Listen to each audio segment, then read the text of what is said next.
नमस्कार सिंधुदुर्ग. बदलतय जग, बदलतय तंत्रज्ञान आणि आता बदलतोय तुमच्या माहितीचा स्रोत. जिल्ह्याच्या कानाकोपऱ्यातील इत्थंभूत घडामोडी आता अधिक वेगाने आणि थेट.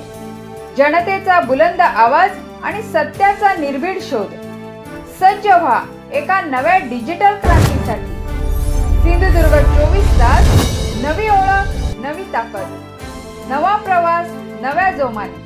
लवकरच. तुमचा विश्वास, आमची जबाबदारी. अवकाळी पावसाची सुरुवात झाल्याने शेतकरी शेतीच्या पूर्वतयारीला लागले आहेत. मात्र कणकवली तालुक्यात खतांचा तुटवडा निर्माण झाल्याने शेतकरी चिंतेत सापडले आहेत. सुफला खताच्या दरात तब्बल 400 रुपयांनी वाढ होऊन खताचा दर 2025 रुपयांवर पोहोचला आहे. तर युरिया खताचाही तुटवडा जाणवत आहे. विकास सोसायट्यांना लायसन्सच्या अडचणींमुळे खत पुरवठा होत नसल्याने शेतकऱ्यांसमोर दुहेरी संकट उभे ठाकले आहे. ते अनुदानित खत कंपन्या आरसी वगैरे आहेत ते तर रॉ मटेरियलचं आता 18-10 आमचं कृषी संजीवनी वगैरे येते त्यांचा पण तोच प्रॉब्लेम आहे. रॉ मटेरियलचं शॉर्टेज. कृषी उद्योगचं तर रॉ मटेरियल नाहीच म्हणून त्यांनी सांगितलं, त्याच्यामुळे त्यांचं काय खत येतच नाही आहे. ज्यांचं येतं आहे त्यांचे पण रेट वाढलेले आहेत. आता आपला सुफलाचा दर 1650 होता गेल्या वर्षी, तो आता 2025 झाला आहे. 1919चा पण 2300 रुपये दर झाला आहे आता. तर सामान्य नागरिकांना तो जरा अवघड होणारच आहे. प्रॉब्लेम असा दुसरा आला आहे की थोडं पॉज मशीनचा जो कंपल्सन केल्यामुळे सोसायट्यांना खत जाणं थोडं अवघड झालं आहे. प्रत्येक सोसायटीला पॉज मशीन घेऊन ते लायसन घेऊन त्यांना त्याच्यावर विक्री करायची आहे.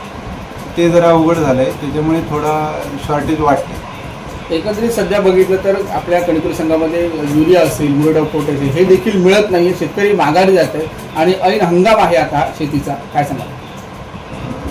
एकदम मागणी आल्यामुळे असेल किंवा थोडं आमच्या संघामध्येच थोडंसं कमी आहे. सोसायटींना खत जाते पण संघामध्ये थोडं शॉर्टेज झालेच आहे. ते आम्ही कंपनीच्या पण कानावर घातलं. काल मी आपले परवाना अधिकारी यांच्याशी पण बोललो आहे की म्हणजे जिल्हा परवाना अधिकारी की बाबा आपल्याकडे खत कमी आलं आहे म्हणून. त्यांचं ओव्हरऑल जिल्ह्यात खताचा पुरवठा आहे असं म्हणणं आहे, पण माझ्याकडे तरी संघात युरियाचा जरा प्रॉब्लेम आहे. जरा म्हणजे बराच आहे, कारण आवक कमी आहे आणि शेतकरी येऊन इथे रांगा लावतात. हा एक मोठा प्रॉब्लेम आहे सध्या. एकंदरीत 28 ते 30च्या दरम्यान लागेल असं आरशेफ कंपनीचे मार्केटिंग मॅनेजर म्हणत आहेत. राजेश शिर्के म्हणून आहेत ते. त्यांच्या म्हणण्यानुसार 30 तारखेपर्यंत ह्या महिन्याच्या हा प्रश्न सुटेल असं वाटतंय. बघू आता काय नेमकं हे करता येईल.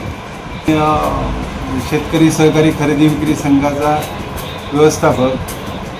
सिंधुदुर्ग जिल्ह्यासह इतर जिल्ह्यातील ताज्या घडामोडी पाहण्यासाठी सिंधुदुर्ग 24 तासला सबस्क्राईब करा आणि बेल आयकॉनवर क्लिक करा. सिंधुदुर्ग 24 तास सदैव तुमच्या सोबत.